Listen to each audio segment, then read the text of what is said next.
Tonight's headlines are brought to you by McDonald's and Mariana's Coffee. Tonight on the Channel 2 News. Airfare prices across the nation have been falling, but local airfares remain sky high. Why is it more expensive to fly to Guam than to Korea? We'll take an in-depth look at pricing in the region. Also tonight, while an auction house prepares to sell the cars, the casino is still trying to stay in the game. And lawmakers make a push to keep retirees' pensions, but where will the money come from? In sports, Volleyball Tournament kicks off this weekend for men's and women's at Crowne Plaza Beach. Stay with us. These stories and more next.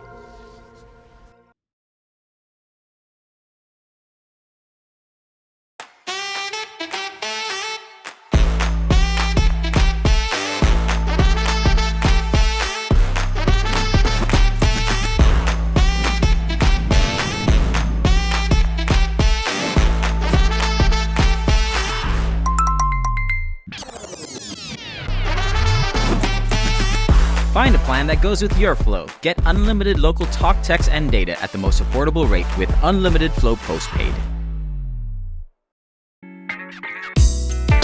I love Marana's coffee. Come join me for a cup. I think you would be really happy.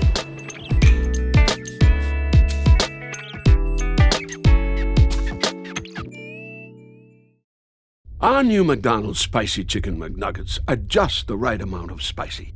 A small to medium Sprite kind of spicy. Let's get a McFlurry after this kind of spicy. But if you get the mighty hot sauce, it's a napkins up for foreheads now kind of spicy. This came from McDonald's kind of spicy? Because our Spicy Chicken McNuggets, breaded in tempura and made with cayenne, are just the right amount of spicy.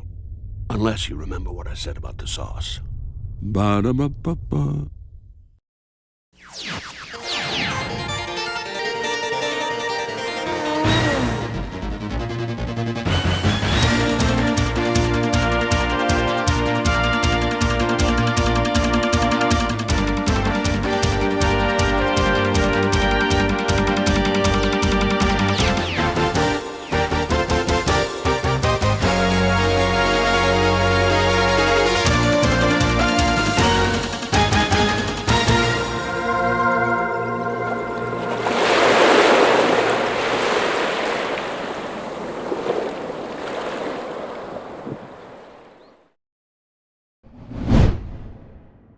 Bureau of Labor statistics say airfare costs are down 6% from a year ago and even down slightly from February of 2020, just prior to the start of the pandemic. But that is not the story locally, and the high cost of airfare continues to make inter-island travel prohibitive. United currently charging $580 for the 30-minute flight. With the price increase now, I used to go once every 2 months between the islands when it was around $280, $240 round trip. Nowadays, I don't bother going at all. Jesse Torres is a local businessman based in Saipan and says the prices keep NMI residents from going to Guam and Guam residents and military families from coming to enjoy Saipan. You have people who just want to get away for the weekend. Saipan's an ideal choice because it's only 30 minutes away. But when you compare flights between Guam to Manila, which I just checked today was around $450, flights from Guam to Korea, where it's probably like $300. Jeju charges the same here, $300 round trip. Of course, you're going to want to pick. They're fairly priced similarly, and it's just they got direct flights. So I think it's definitely going to impact us here. With we got restaurants, we got car rentals, hotels that rely heavily on the visitors from Guam who just want to get away for a weekend trip. 12 months ago, in March of 2023, KSPN2 looked into the local price hikes implemented by United Airlines. It's one of the highest fares now in United's system. In fact, our local flight price is over twice as much, sometimes 4 times as much, as a United flight from Los Angeles to San Francisco, and more on most days than United charges to fly from Los Angeles to New York, which is a flight of over 5 hours of flight time. We sent United a list of questions, including, is there a mechanism to this new pricing strategy that you can share? Have costs substantially increased? Is there a new revenue management system? In an email response to this list of questions, United says, in part, that customers should note that fares vary depending on many factors such as travel demand, travel dates, seasonality, and others. Torres says he recently received a similar response after writing a letter voicing his concerns. Sorry you're disappointed with our ticket prices. I understand your perspective and would like to share some insight on our pricing. We consider historical sales data, available inventory, local events, and even our competitors' pricing to determine our own fares. These factors are monitored daily so we can remain competitive and make any adjustments if needed. Prices can fluctuate and are offered in real-time availability. Here's what a normal graph of demand pricing looks like. We are using data from United's website on the flight from Los Angeles to San Francisco, a flight that uses a similar aircraft to the one used in our region, 737. But here's what the pricing graph looks like on Guam to Saipan. The graph is essentially not a graph, it's just a straight line. United says their prices fluctuate based on demand, seasonality. Have you seen the prices fluctuate? I have not. The prices always seem to be the same, $580 all year round. Department of Transportation says that Guam is the most expensive airport in the nation to fly in and out of. United also says that Guam and Northern Mariana Island residents can avail themselves of resident fares by updating their location on United's website. Before searching for fares, customers should be sure to update their location to Northern Marianas or Guam. Pretty much on the app, it's always $580, the cheapest one. You can go online and go to United and change the country, whatever they say to do about. There's a hack that they say you can do. Go to United website and change the country. The cheapest is $380. They don't allow any baggage. I recently did one and I wasn't awarded my miles, and that was a surprise to me. In March of 2023, we interviewed Glenn Wakai, a Hawaii state senator who previously worked in Micronesia at this television station. So how in the world can a half-hour flight to the CNMI from Guam be that expensive?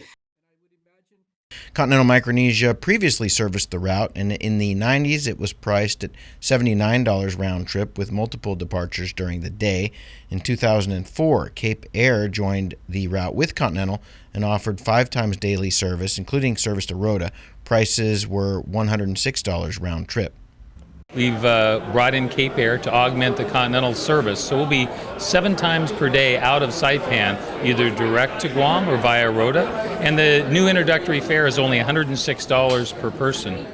In 2010, Continental Airlines and United Airlines merged. United ended the contract with Cape Air in 2018 and reintroduced jet service. But with jet service restored, departures dropped to once per day, and fares have now skyrocketed. In Hawaii, Hawaiian Airlines and Southwest both provide inter-island service on jets. It's a 40-minute flight. Fares run between $100 and $130 round trip. More Wakai. The problem is that you have a monopoly carrier there that can charge whatever it pleases. And I keep continuing to tell those who would listen to me in Micronesia that you got to increase the opportunity for competition. Wakai says he believes the only way to get lower airfares is to attract a major competitor by way of bundling the business. What I try to convey to the chief executives in Micronesia is to contemplate the idea of putting together all of your government travel and packaging it into a request for proposal and send it out to the world. Because we know that much of the travel within Micronesia is government or nonprofit. Some outside source is funding travel. I mean, when you look at the RMI and their minimum wage is $2 an hour, there is no way that your average Marshallese can afford a $1,800 ticket to Hawaii. Most of that travel is paid for by the UN or some nonprofit entity, or the government is paying for it. So if government accounts for a vast majority of the travel in Micronesia, why not collectively put all of the islands together and say, here, the CNMI, Guam, FSM, Palau, and RMI are going to cobble together all government travel and bundle it together. And then you Delta, American, JAL. The NMI government is currently subsidizing the 3 times weekly flight service between Saipan and Tokyo in a partnership with United that runs through August of this year. Negotiations are underway for a continuation of that service, which is considered essential to rebuilding tourism from Japan. The link to Guam, which allows NMI residents to access the region and to welcome visitors from our bigger neighbor, is an issue that local leaders may want to include in those discussions. This is very important because we have travelers like medical referral patients who need to go to Guam for services that aren't available here. We have college students, we have family in Guam or Saipan that need to visit each other for funerals or other events, and it's very discouraging. None of my friends or family want to come out and visit Saipan anymore because of the price increase.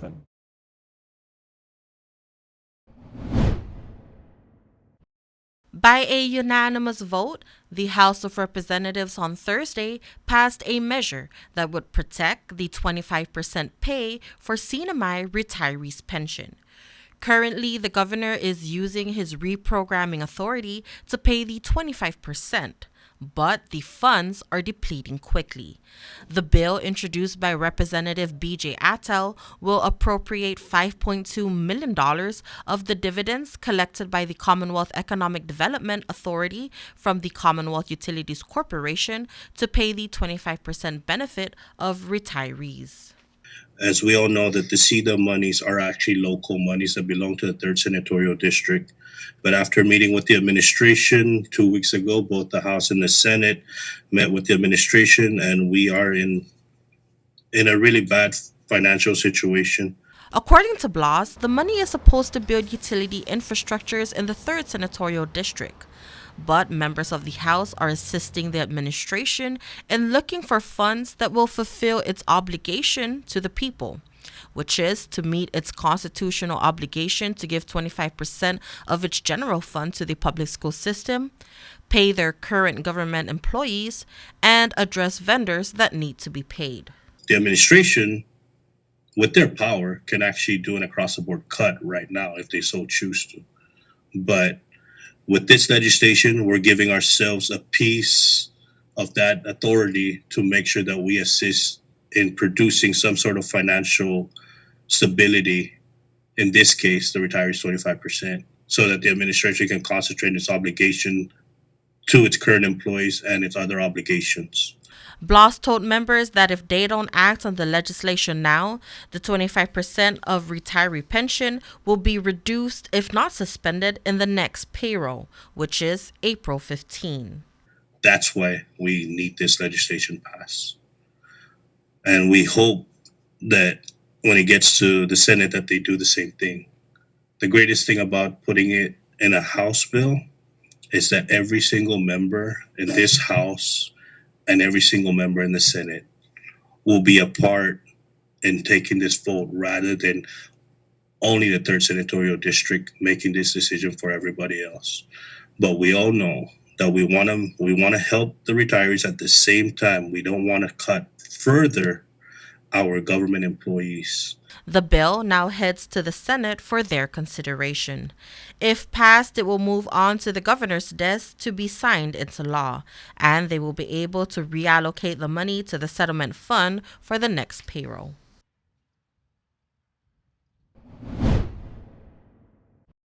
The fate of Imperial Pacific International continues to be unknown as they take their battles to court once again. IPI filed its second emergency TRO against the Commonwealth Casino Commission and Governor Arnold Palacios last week. And though the court hasn't issued a decision just yet, the CCC was compelled to move its deliberation and decision on the revocation hearing to April 9. The CCC met on Thursday. Executive Director Andrew Yom updates commissioners. IPI did try to submit other settlement offers, but it is not to be entertained because since we only have limited time and it involves multiple parties, and at this point as we continue to develop our conversation, and I just don't think that it's going to have merits by the time your deliberation reaches. So as of now, the bus is going, and there's nothing stopping the train. The CCC held a revocation hearing last month for IPI's non-payment of the 2020 casino regulatory fee and non-compliance with CCC order that requires IPI to maintain $4.2 million for 3 months' worth of payroll. Yom says out of the 5 enforcement actions, the 2 mentioned are what he filed seeking revocation. Of course, there are others that it's already been filed. It's just that we didn't include them into this revocation hearing because of the legal strategies. In its court filings, IPI claims their due process rights are violated because the commissioners who acted as hearing officers have a material, direct, personal, and pecuniary interest in the outcome of the proceedings. They add that the hearing should be considered as a mistrial because the commissioners had prior knowledge and involvement with the underlying claims. IPI states the court should grant the TRO because it is in the public's interest. They claim that the $300 million investment from Kyosei Bank Group in Japan will be jeopardized and that the Sinamai economy will suffer harm. The CCC is opposing the motion, stating IPI fails to show that it will suffer irreparable injury should the TRO be denied, and that they also fail to show it is likely to succeed in the merits of its case against the Commission. U.S. District Court Judge David Carter is expected to issue a ruling on the matter sometime this week.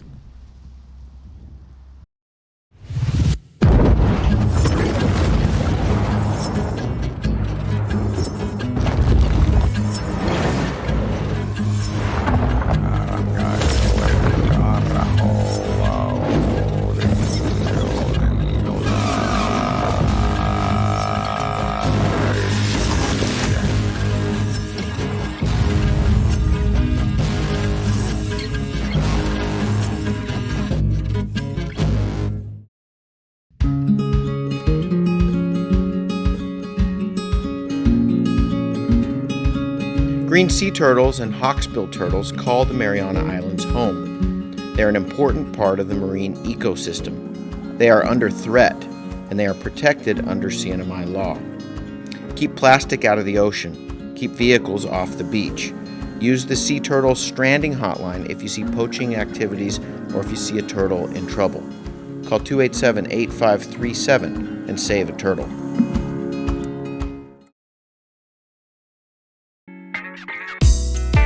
I love Mariana's coffee. Come join me for a cup. I think you would be really happy.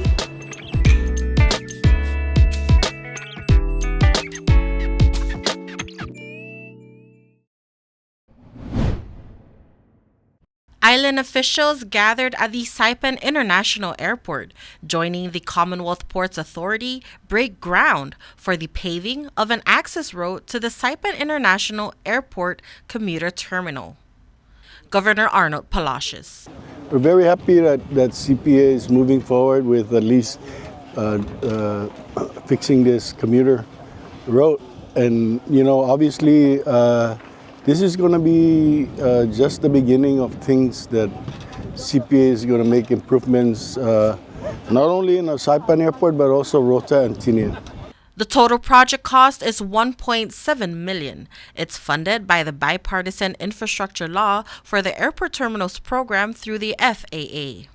The opportunities are there, and we need to take advantage of those opportunities. And I will continue to work with CPA and the federal government, and thanks to Carlos Salas and Mark McClarty for coming. And I think, I believe we just got to work harder to get things done. And but the future is good for the airports and even the seaports. But this is a step in the right direction. CPA Board Chairman Joe Azuzu states that a lot of the work leading to Thursday's celebration was done by the previous board. He says today they continue to carry the work over. In the several months that we've been around as a new chairman, you probably noticed right away already that the presentation of our airport is a lot nicer. Things are upkept. No more leaking of water inside the terminal for many, many years. So we're trying to present the airport as though this is your home. And so this is a home for all of our people here in the CNMI. And I want to make sure that when visitors arrive on our island, that they feel welcome with the way we greet them with our facility. Adudu, in his remarks, highlighted the presence of officials from the Federal Aviation Administration, Airport District Office Assistant Manager Carlos Salas, and Western Pacific Region Director Mark McClarty. I'm here to help celebrate this great event. This is not just a road, a long-needed road that's going to be built, but it's going to have improved ADA access. It's going to have more parking, provide for more parking. It's going to be more energy efficient. And this road is just the first start of a lot of development that the governor, the lieutenant governor, and CPA has talked to us about over the last few days for all three airports in CMNI. So we're just excited about the fact that there's so much of a focus on passenger experience, and we want to be here to support that.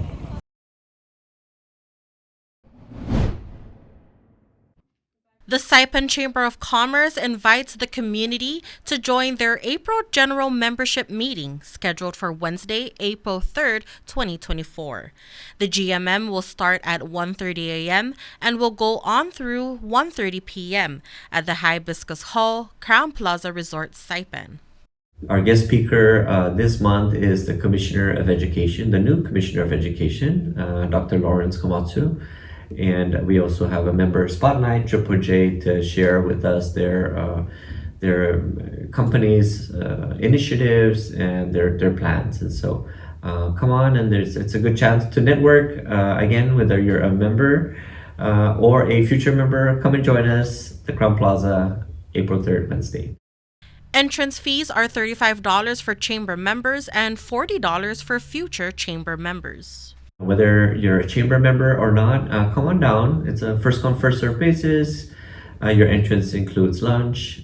For those who are interested, you can call the Saipan Chamber of Commerce at 670-234-7150 to RSVP. Fast, fun, and easy. That's how your home Wi-Fi should be. So start with an internet plan that fits your budget. Introducing your home Wi-Fi starter pack, also known as WISP. Enjoy up to 25 megabits per second for as low as $35 a month, plus a free router with your wireless subscription. That's hours of movies, games, social media, and more endless fun. Get your Wi-Fi starter pack today only at Docomo Pacific. Better together. Additional conditions may apply. Premium office space available now at the Hermosa Vista Business Park on Capitol Hill. Upgrade your work-life balance and enjoy a distinctive blend of location and nature with open spaces and ocean views. It's the perfect place for creative professionals who want real results. Call us at 670-483-4750 or email hvsaipan@gmail.com.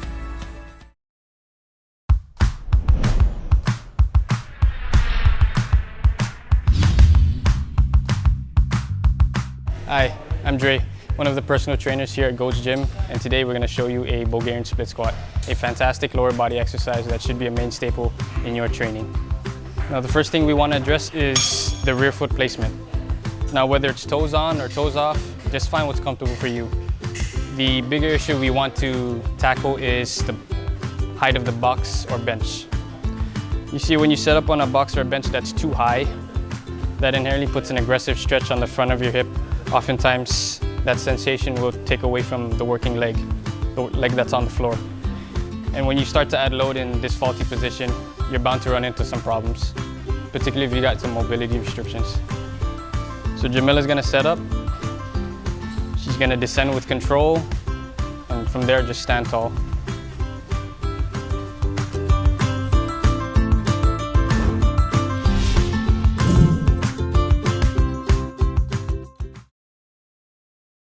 Buenas sports fans.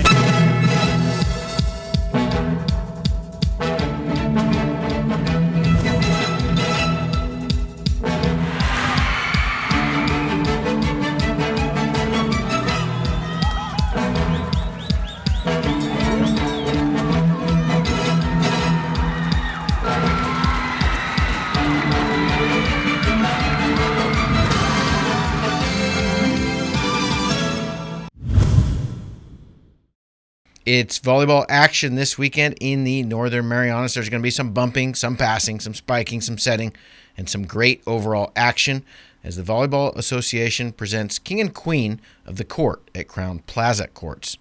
This is two-person action, but you don't need a partner as you will play with a variety of partners throughout the day. Just sign up for yourself. Tournament will be used as a springboard for training for the Micronesian Games. It's going to be held this summer in the Marshall Islands. So if you're interested in playing for the NMI or you're just interested in playing for fun, sign up for the tournament this weekend. You can scan this QR code on the screen for more information, and we will see you on Saturday, but sign up today.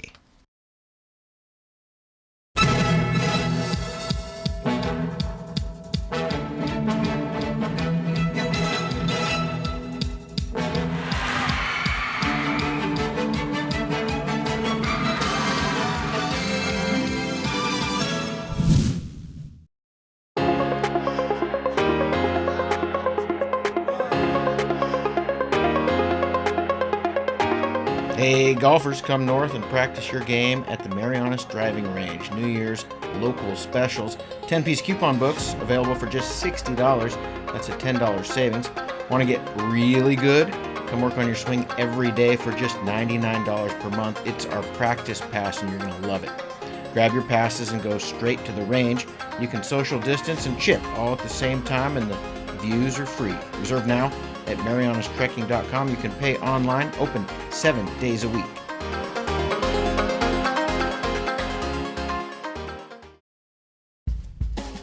And for your KSPN weather report, tonight mostly cloudy with isolated showers. East winds 15 to 20 miles per hour.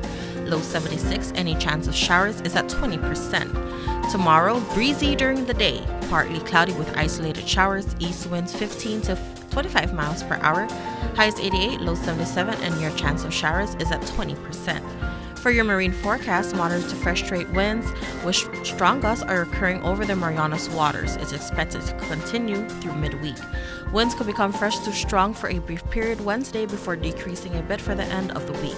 Combined seas of 6 to 8 feet are expected to drop to between 5 and 7 tonight, then rise to 1 to 2 feet mid to late week with an increase in trade swell. High tide will be at 3:35 a.m., low tide at 8:24 a.m., sunrise will be at 6:12 a.m., and their sunset 6:29 a.m.